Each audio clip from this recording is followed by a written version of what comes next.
ابن عبدك ابن أمتك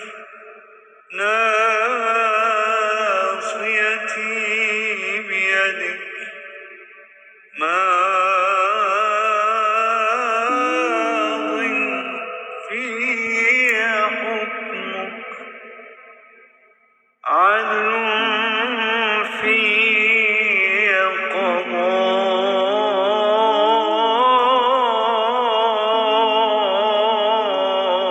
قضاءك.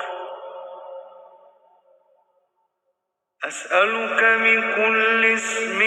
هو لك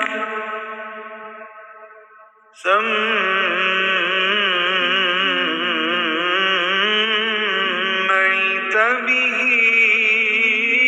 نفسك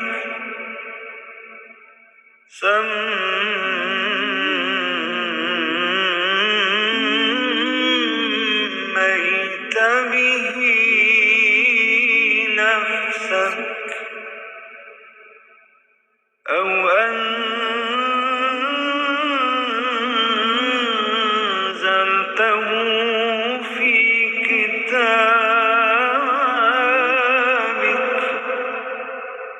أو علمته أحدا من خلقك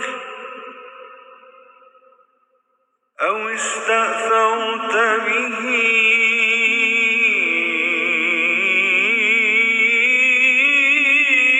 في علم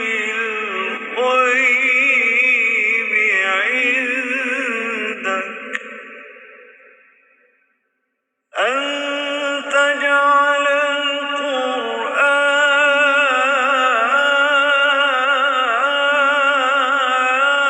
القرآن ربيع قلبي